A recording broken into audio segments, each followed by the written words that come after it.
Theme parks don't often make sudden dramatic changes. In fact, quite often decisions will happen behind the scenes and you won't really know until after they've made the changes. I think there could be one coming to Alton Towers sooner than we think.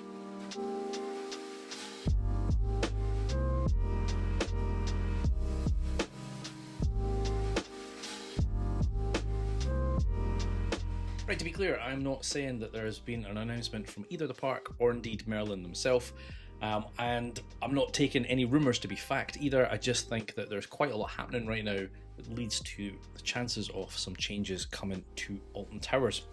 Of course, I'm talking about David Walliams land. For those of you that don't know, this area opened in, well, it was meant to open in 2020. That was when Gangsta Granny was meant to come along, that area was getting rethemed. Of course, we all know what happened in 2020. It got pushed back and it didn't open until 2021. To be honest with you, I don't think this area has ever really lived up to its potential. We've had the Gangsta Granny ride, which I still enjoy. I think it's a good ride. It almost never has a queue though. You've got the Royal Carousel. I think I've maybe done that once. You've got Raj's Bottom Burp. I've done that once as well. And then there was Flavio's Fabulous Fandango, which kind of came in with the retro squad and stayed a little bit after they had left. Of course, it now has left as well, and there's a gap. There's the old kind of 4D cinema building that has laid dormant for some time, so the area's never really been a fully featured area, and there's definitely not a massive draw to go over there.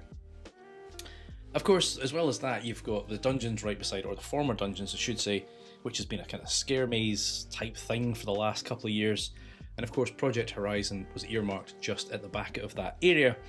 Now, we all thought that Project Horizon had died a death, and maybe it has, but recently they did put in for some special conditions to be removed, which I guess you wouldn't do that if you'd completely abandoned the project. I don't know if that implies that it's an extension, like maybe that change will allow them longer to think about it, or maybe it means they are still doing it. But the whole area just feels like it needs some TLC, and of course recent events might just force their hand to be a little bit quicker. Right, if you don't know, obviously right now there is some allegations flying around against David Walliams. Now, at the time of recording, they are allegations. Nothing has been proven, and I am not saying anything is confirmed or any of that sort of stuff, but whether something is or isn't confirmed, it's putting some question marks around an area in his name. And of course, Merlin already has the spotlight on them with everything coming with Universal, and are they putting enough effort in? The company's kind of struggling. What's happening with Alton Towers? Loads of questions flying around. I've done separate videos on that as well. We don't know what the license agreement is for the David Walliams land. I suspect it is probably around about the 5-year mark. I doubt it's a 10-year license, which of course would have been it's expired, but with the land not opening until 2021, that would make 2026 its final year. So I suspect at best we're probably going to have this year left of David Walliams land. This whole situation though could easily have forced Merlin's hand to do something. Now, I'm not expecting to walk in there in March and find that the area is closed or rethemed or whatever, but there could be some subtle changes. For example, it may no longer be known as David Walliams World. It could. I'm not saying any of these changes are going to happen, but it would be quite easy for them to just kind of take that signage down and change it. There's a few other things, like there's the Wallabums Way street sign. Again, that could easily be changed to something else.